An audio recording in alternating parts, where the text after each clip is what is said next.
Good afternoon, everyone.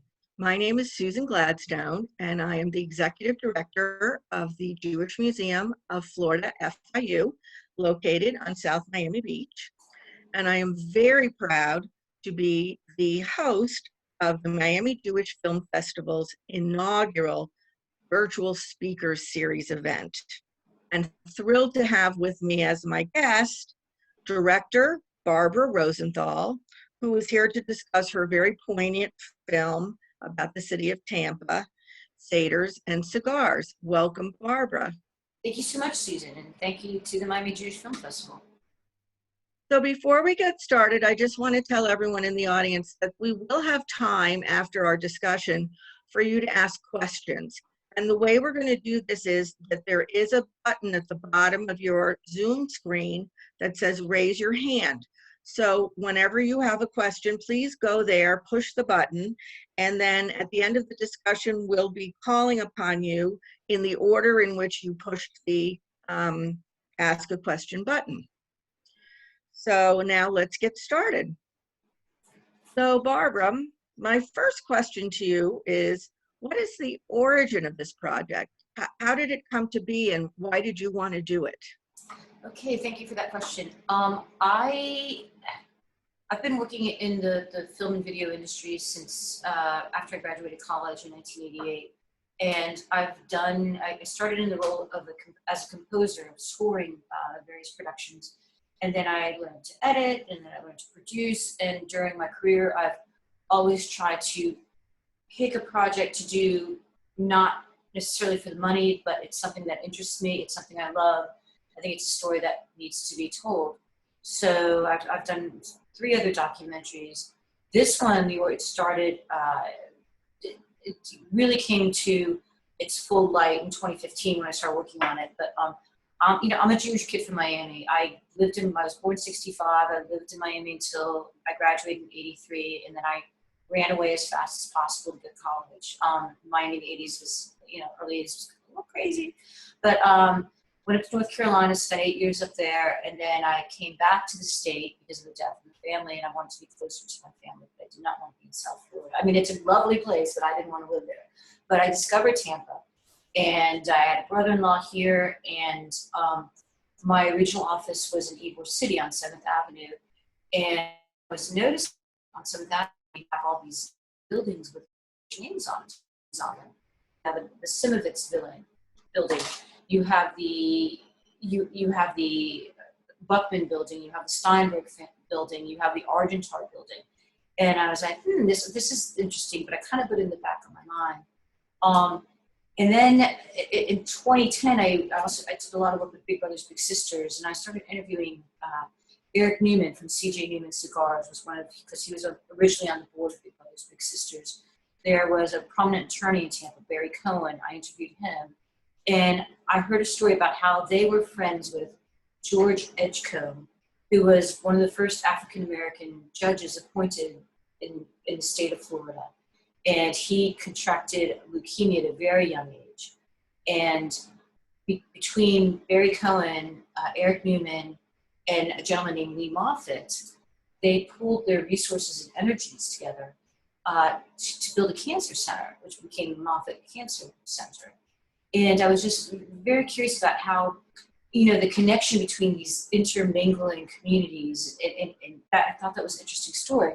So the other perspective, being a Jewish kid from Miami, I assumed that there were no other Jews in the state of Florida. It was just all Miami and Fort Lauderdale, and nothing in Tampa. But then you start to look around and you see, well, gosh, when I first moved here, we had a Jewish mayor. I used to shop at Simon Schwartz. When my daughter was little, we didn't have an extra car, so we would walk there. And I would see the mayor, and I would say, Hannah, that's the mayor of our city, Sandy Friedman. She's Jewish. You could be mayor one day. So by 2015, all these ideas were running around in my head, and I said, let's do this. Let's make this documentary. I did a little research. I found the book, The Jews of Tampa. Dr. Rob Norman, Marsha Jo Zerovitz put that together. I spoke with Zerovitz a little bit on the phone, and I decided to pursue a little more deeply. So back to Big Brothers Big Sisters, my contact there, one of my contacts there at the time was Jerry Freed Kramer. I ran into her at lunch and I said, Jerry, I'm interested in doing this documentary. And she said, well, you need to talk to my Aunt Hannah Freed. So I didn't talk to her directly at first. I spoke with Joel Freed on the phone at length, Jerry's father. And he was telling me all these crazy connections. His family had, and Hannah and her husband had an establishment called Freed's, which started out as a gas station that his parents ran while he was serving in World War II. He came back, he decided to make it a fried chicken stand. And then it became a pancake place. Then it became a nightclub. And all these interesting little stories there. So I said, okay, I want to interview your Aunt Hannah. And the best place to do it, they decided, would be at the conservative congregation, Roda Shalom. So on Tuesdays, there is a group of older folks that meet every Tuesday for lunch at a place called Patch's Place. And they call themselves the Romeos and Juliets. The Romeo stands for real old men eating out. That's what they call themselves. The Juliets were added as the men aged out of driving and their wives would drive them to the lunch meeting. So I'm meeting all these people at lunch. I'm getting stories, left and right. And then we go over for the interview at Road Shalom. Well, it's not just Hannah Freed. It's like 10 people. And, I didn't even know what to ask. I mean, I was so overwhelmed by all of these people and I was so new to the project. So, that's kind of how it got started. And then it just snowballed. And the main impetus was, to preserve these stories because people are getting older, and these stories will get lost, if they're not captured. Mm-hmm. In the course of making the film, we lost 6 people, one of whom I didn't get to interview. So I wanted to preserve their stories, and then I wanted to tell this very unique story of Tampa because Tampa is different than South Florida. Jews were here a lot earlier, and it's a completely different way that the community grew up. So, that's kind of where it started. Oh, that's great. I'm glad you mentioned the book by Marcia Joserovitz because she was the original founding director of the Jewish Museum Florida-FIU, where I now work. So I'm glad you mentioned the book. I'm very curious because you were interviewing so many people and so many different generations of people. What did you find to be your greatest challenge in making this film? Well, the first step, at the time that I was having, I forgot to mention this is very important. So at the same time in 2015, they were building a new JCC. We have the Homer Hesterly Armory here in West Tampa, which is my neighborhood, which opened the day after World War II started. And for several years, they were trying to figure out what to do with this property. And finally, they decided to transform it into a new JCC in the heart of town.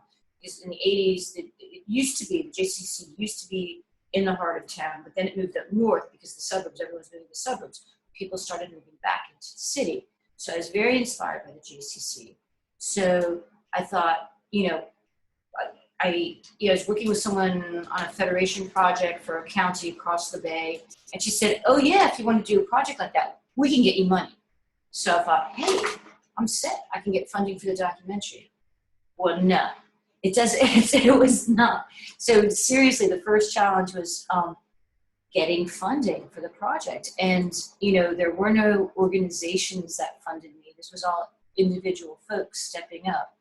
And in order to get that support, I started creating, from those initial interviews, creating short subjects that I would share on social media and share on a fundraising page to not only build a reputation within the community and the Jewish community, because I was not affiliated with the synagogue, to say, hey, this is a legitimate project. We're trying to save and preserve these stories. And, these are the little things that'll help to tell the story. Would you care to be interviewed? And, if you wanted to kick in a couple $100 or $50 or $10, every little bit helps. So that was the biggest challenge from the get-go. So are you able to show us one of those little vignettes? Yeah. This one particularly struck me because this is one from that early interview at Roda Shalom. And this person wasn't even scheduled to be interviewed. She just walked into the room and she sat down in front of the camera. So this is Sandy Turkel, and she's explaining how when she was a little girl, her family and many other families, they would drive across the Tamiami Trail, which we now know as Alligator Alley, and they would park their families in South Florida for the summer vacation, and dads would drive back to Tampa, run their businesses, and then come pick them up. So let's hear a little bit of Sandy here. I'm going to pull up the clip. I hope it's, there we go. It's going to take just a minute. It's spinning up here. Okay. We're doing a share screen, just so all of you know what we're doing. Okay. All right. Let's, that's their own. All right. Let's try to pull this up. And there you go. Oh, and there she is. I'm going to share screen. And here we go. There we go. It was always Miami Beach. And that's where we all went in the summer. And that was where our fathers parked us in hotels.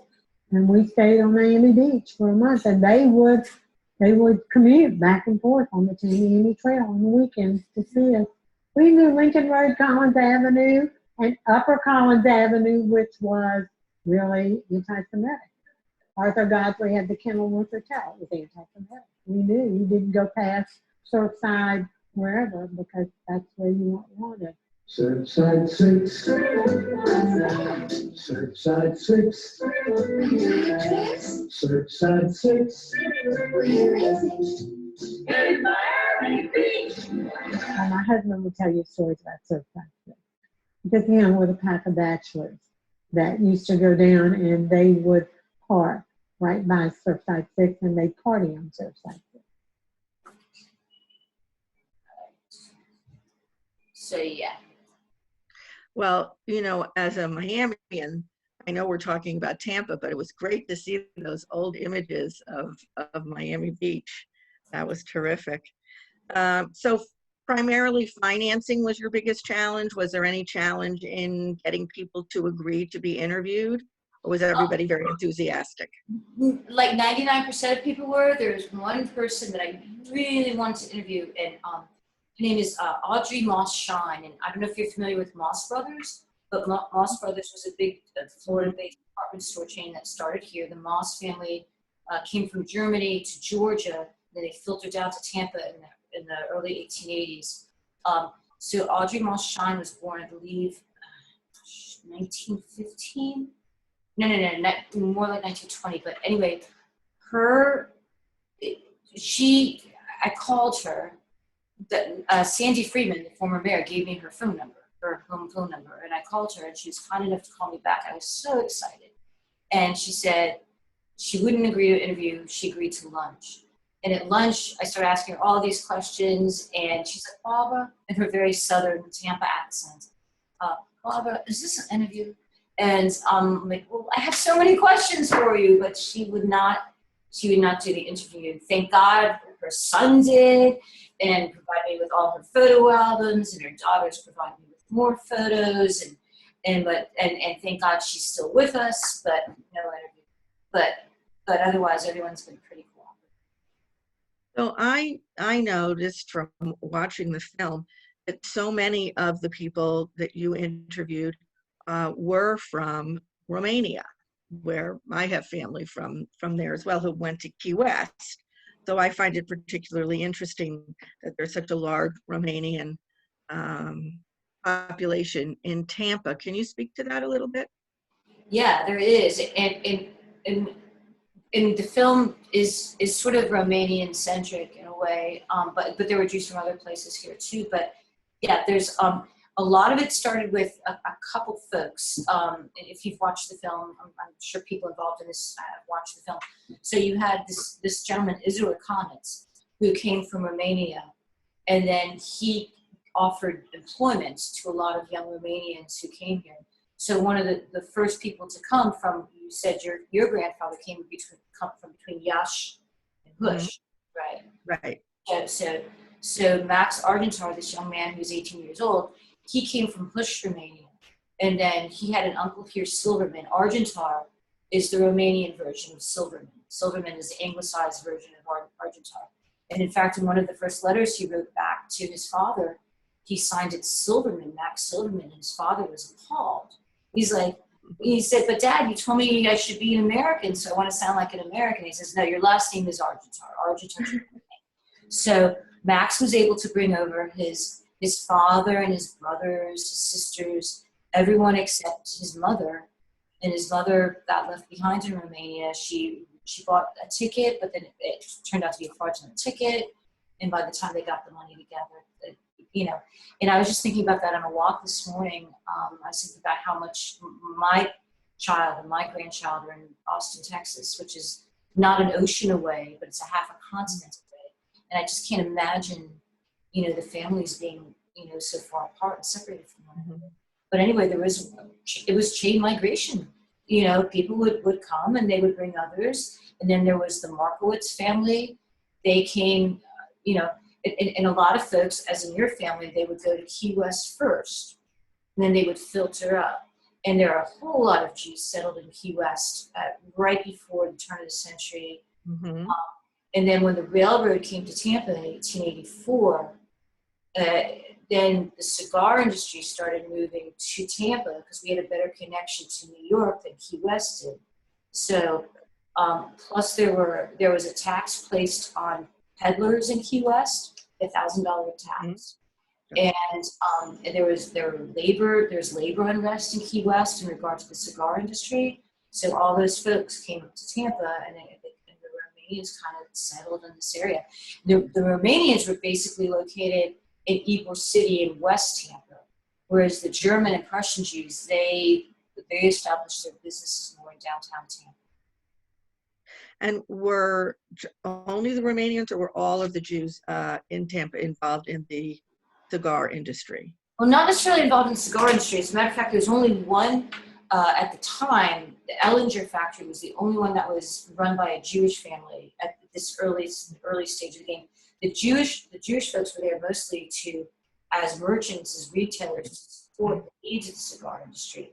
But then you had some Sephardic Jews that would settle in Tampa that actually worked in the cigar factories themselves as cigar rollers. So, but mainly in the merchant class. Right. I also know in the film you mentioned a number of different stores and department stores. Could you rattle off a few of those names? Well, gosh, there was the Sunshine Department Store, there was the Argentar store, there was Modern Home Furnishings, there's the Adorable Hat Shop, there's Moss Brothers, there's Cohn Brothers, there's Wolf Brothers, Wolf Brothers, Krakauer. This is not in the film, this is going to be in stage 2. You had the Simovitz store, which was Louis' department store. So there's quite a few. And then the Louis' department store, which opened in Ybor, before that was the Simovitz store in West Tampa. And then that was bought out by Salsinas, by Emilio Salsinas, who started the West Tampa department store. So they weren't Jewish at all. They were from Spain. So there you go. But it's just interesting how what a thriving industry that became for the Jewish population in Tampa. You also mentioned, I thought it was interesting, something about the 2 different synagogues, Road of Shalom and the other one. Can you? Sure, Zedek, yeah. Yeah, can you mention that a little bit? Well, yeah. Well, so at the time you had the Jews they started with one synagogue, right? And the impetus for that synagogue started with the German Jews, and the German Jews were Reformed. And then as more Romanians and other Eastern European Jews settled in, they were more tribal and certainly more conservative. And then you had the Sephardim coming in. So we started with the one synagogue, and then they split off somewhere, I believe, around 1903. So then you had Roda Shalom, which was the conservative synagogue, and then you had Sher Zedek, which continued on as the Reformed synagogue. And the Sephardim, they would worship as part of Roda, but kind of separately. Had their own special ways of doing things. But And then, and I think this is true probably everywhere, we had a rabbi, Rabbi Zelanka, for almost 50 years here in Tampa. And he did a lot of things that were very ecumenical. As a matter of fact, we had, for Thanksgiving, they would partner with one of the churches in Palmacia, which is another neighborhood in Tampa.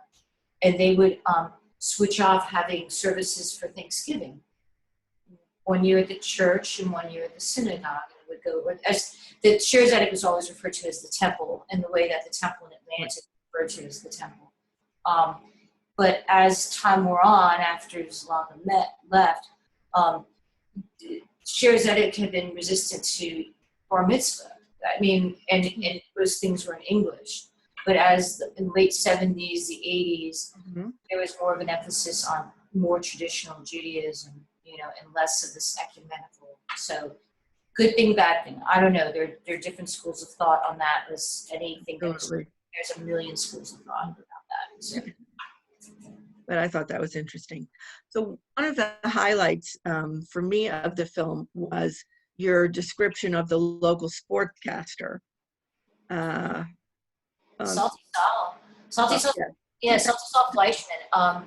Gosh, what a figure he cut here in Tampa. So and this story is going to be related in the sequel. What happened with Salty Sal is that he played the drums when he was in high school. He was a drummer. He had a little combo, and they got hired to do back in the day for the football games. They didn't actually have live coverage. They would have a teletype machine, and the plays would come in on the teletype, and the sportscaster would read what was going on, and the combo would play music in the background to accompany the game. Well, apparently this the DJ, the announcer of the game, had sort of a drinking issue. He kept a bottle under his desk, and he would drink during the game. During one broadcast, he became so sloshed that people were calling in and saying, "We can't understand what he's saying," and they basically canned him. And the producer said, "Does anyone here know anything about football?" And one of the band members said, "Well, Salty over here knows how to run his mouth about football." So that was his first time announcing sports on WDAE, and he had a legendary sporting broadcasting career for like 54 years here in the Tampa area, and became quite a local celebrity. So that was one of the highlights for me. Can you tell us what were some of the highlights for you from the film? You know, just the amazement about how everything is so connected, and this is such a small town. I mean, I have my job producing training videos for restaurants, doing corporate work like that, and then I make the documentary films. And then around the same time the project started, and actually a few months after the project started, I saw an ad in my next door website there's a spice shop down the street that needed an extra hand. So, you know, needed the money. I love to cook. I took a part-time job there, and I accepted a credit card from this gentleman. He's buying some Hungarian paprika, and I look at the name on the credit card, and it's Andrew Argentar. I'm like, holy smokes! I need to interview you. And I explained to him, and then so it was great, and we made a connection. And then he handed me this DVD of his home movie footage, and I popped the DVD into my computer to transfer it, and I realized that I had transferred that footage back in about 1995 when I worked at an editing facility in Hyde Park in Tampa, which is another neighborhood. So I recognized the soundtrack on the film, and I transferred this footage, and now this footage has been given back to me for this project. And then as it turns out, as I've learned over the years, Andy Argentar is like related to everyone, and in fact, possibly to you through the You told me that. Yeah. the Aronovitz line of the family. You know. And then, you know, and this is a later on highlight, but when I was in Miami at the museum to show the film in January, a man came up to me, Todd Bass, and Todd and I spoke a couple of weeks ago, and it turns out, so E.J. Salcinas figures prominently into the documentary, and he was a former federal, he worked for the state's attorney's office, I think the federal office too, but E.J. gave Todd his first job here in Tampa. And you know, and then it turns out that he's related to Andy Argentar. So it's just crazy. And EJ Salsinas, he is a real gem of the project. And if you've seen the film, you'll understand why I say that. And you know, we obviously haven't seen each other for a few months, but we have connected on the phone every now and then. And we're hoping to have Cuban coffee together in a few months from now at a nice place in West Tampa. So, but just meeting these people, you know, the Sandy Freeman interview, I have hours of footage on that, which I'm still going through. In just making friends through the course of the filming has just been wonderful. So it's been a really gratifying experience. I think the film ultimately tells a pretty unique story. Yes. So along that vein, what would you like people to come away with, having seen the film? What message or lesson or particular piece of history would you like them to come away saying, wow, I really learned that from? Well, we are definitely stronger as a diverse collective of people. We build communities together. We share our cultures, you know, we share our food ways, we share our cultural ways, and we're so much richer by being together. And, you know, I just feel so fortunate and grateful to live in such a, you know, a diverse community that was built on these strong foundations of family and hard work and cooperation. And I think that's really what we're supposed to be doing as a country. So I think that's the main takeaway. That's the main takeaway, yeah. So let me ask you this, what's next? You've mentioned a couple of times part two. So what's next? Yeah, after I left the Miami Festival and I was on the plane and I was looking at the book that I was given with all, describing all the films and stuff. And from the feedback I got there, I thought, well, let's make another one. Let's make it part two, because there's this, you know, this is a history of Jews in Tampa. It's not the history of Jews in Tampa. So there's some other stories. I had the fortunate experience of talking to Rabbi Zalanka's son a few weeks ago, and he said, you know, and this is great feedback. He said, you did a really good job of telling the story of the Romanian Jews in Tampa, not so much the German and the Prussian. So I hope to explore that more. And then I'm also want to connect to the broader things, the Key West connection, South Florida connection. There's actually a connection to New Orleans, and there's a connection to Asheville, North Carolina. So I want to broaden the footprint and tell more stories. So, and I've had my first gift towards the film, and that's great. So I'm looking forward to putting a crew together and maybe doing a little filming August, September, something like that. Great. When we're allowed to get together and do such things. Yeah, when someone wants to have love put on them. Yeah. Otherwise, Yeah. are you working on any other projects other than Right now, I've just been so busy. part two? I've been so busy washing my groceries, and you know, I've just been so busy. I still have the part-time job at the spice store. Yeah. Fortunately, the Columbia Restaurant Group is keeping me busy. I've got another educational project coming up for the state of Florida. So, but yeah, I think just focusing on the next project and paying bills with the other ones will be good to go. Okay, great. Well, we've come to the portion of our interview, the time for questions. So I'm going to ask the audience, does anybody have a question they'd like to ask Barbara? If you could just hit the button so we know your name and I'll call on you. Elaine Katz has a question. Elaine, can you go ahead and ask Barbara your question? It's like Elaine is muted. Elaine is muted. How do we unmute Elaine? Here we go. There you go. How are you? So my question is kind of in the form of also a statement. First, I want to thank you for writing this book, because doing the film, because actually it's kind of my history. And what you've pointed out, unbeknownst maybe, is that not every Jewish person comes from New York City. Exactly. Yeah. Because I am a Southern Jew. I was born in Lakeland, Florida, not 30 minutes Oh, from Tampa. I went to school in Tampa. And my father, may he rest in peace, was born in Richmond, Virginia in 1917, migrated south when he met my mother. My mother was born in 1927 in Palmetto, Florida, which is right outside of Tampa, near Bradenton. So when people say, oh, you must be from New York, or where are you? I said, no, no, no. I'm a Florida Jew and very, very proud of it. So I grew up in Lakeland until I was 4. Then my parents moved to Miami. But my relatives did stay there for a while. They owned the Star department store in Lakeland. And the one area that you might not have, well, you didn't touch upon, and the Lakeland, there were many Jewish families in Lakeland. My grandfather started the synagogue in Lakeland called Temple Emmanuel, a beautiful synagogue on Lake Hollingsworth.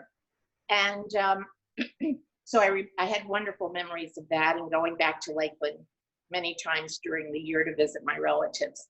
They were in the grove business. They were in they owned groves, many of the Jewish families in Lakeland, so they tended that. My father was a restaurateur. He owned a restaurant until they moved to Florida. To South Florida.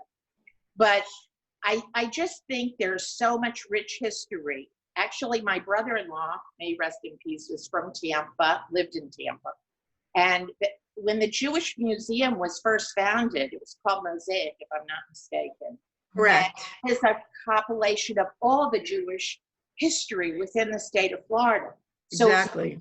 So we have Central Florida, Tampa, but we have Jacksonville, who has a wonderful, rich Jewish population. I have relatives in Sarasota, Florida, that have, smaller, but still vibrant Jewish population. So we're not all from New York. We have a rich, wonderful history, and I thank you for pointing that out to us. And my grandparents were from Romania also, but they ended up in Lakeland by way of Georgia. They came to settle in Palmetto, and then when the war came out, started, there was an army base in Lakeland, so they felt that was a better place to open their bakery. So my grandparents' bakery was called the Levitt Lakeland Bakery. My mother was a miniaturist. Oh. Go to the Jewish Museum. If you go to the Jewish Museum on Miami Beach, when you walk in, she made a replica of the first synagogue, which now houses the museum. And the bakery. We have both. Yes. So you're familiar. That was my mother's. She Of course. When she was when my daughter was born, and my daughter said, "Zizi, make me a dollhouse," and hence she became a miniaturist. But yes, the Levitt Lakeland Bakery is our family bakery, and she made the replica of it. I won't take up any more time. Thank you. Elaine, before you go, I just sent you my contact info because I really want to talk to you. And I forgot to mention this because I was doing a radio interview on WMNF, and we were also talking about Lakeland. And Lakeland is another area that I want to explore. So your in-laws, were they the Katz family and your relationship? No. My husband's family is all from Jersey. My family is. Oh, okay, because there were Katz here. That family is Levitt. Right, Levitt family. The Levitt family. And my uncle, which I hope he was on, I called yesterday to say, get on, because he has wonderful stories. Morris Levitt, who's also a trustee for the. So you Absolutely. You know Morris and Rhoda? Of course I do. I'm the director of the museum now, so I know them quite well. We've done some events there. Yes, of course. So you left Lakeland though when you were 4? Yes, I was young, but I kept my connection because my aunt and uncle lived there and my cousins, so we would go back quite often. Did does your family know Joel Freed? Because Joel Freed is in Lakeland.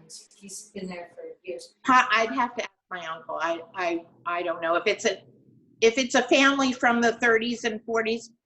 Yes, if it was a newer family, I'm not sure. Yeah. And the film was shown at Temple Emmanuel, actually. So. Oh, great. Okay, so I think it's wonderful that you've exchanged information and you two can continue to talk Absolutely. Thank you so offline. much. Okay, so now I want to make sure that anybody else who has a question understands about clicking the button that says raise your hand, so we can make sure if there are any other questions. I'll give you just a minute.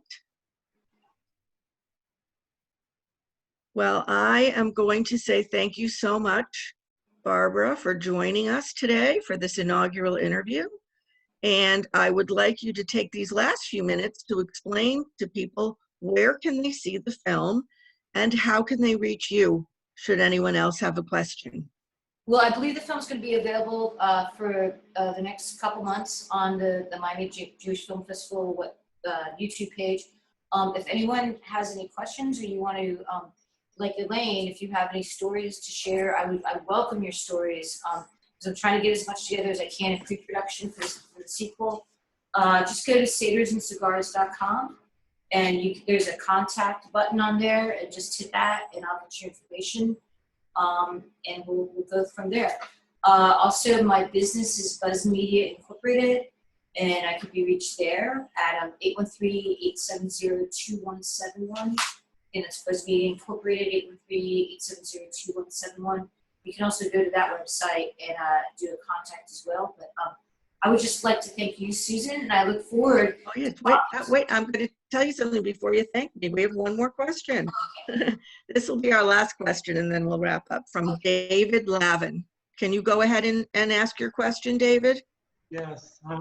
What happened to Burns Steakhouse? Are you involved with them at being Jews there? Oh, right. You know, we just lost Gert Laxer, Burns' widow, Burns' wife, in the last couple of weeks. But yeah, Burns is still there. Maybe, and Burns was on the list for the original production, but I never got to it. But what a great story that is. That started as a little burger stand, and then it turned into one of the most fabulous steakhouses in the country, and an organic farm, and it's a gift. But yeah, the last time I was at Burns was in right at the beginning of this project, actually, in 2015. And my daughter's in-laws took my partner and I out there for our pre-wedding meal when we were finally able to marry in 2015. So that was wonderful. So yes, maybe we will celebrate Burns in the sequel. That's a great question. Great, thank you. So thank you everyone for your questions. And again, thank you, Barbara, so much for participating in this inaugural event. It's been a pleasure to talk with you. Thank you, Susan. Thank you so much. I'm hoping to talk more to you about your family, perhaps. Yes. You. Okay. We will have that conversation. And we will go around the museum together. And I want you to take care. And I want everyone to stay safe and well. And a big, huge Miami Jewish Film Festival. This has been an honor.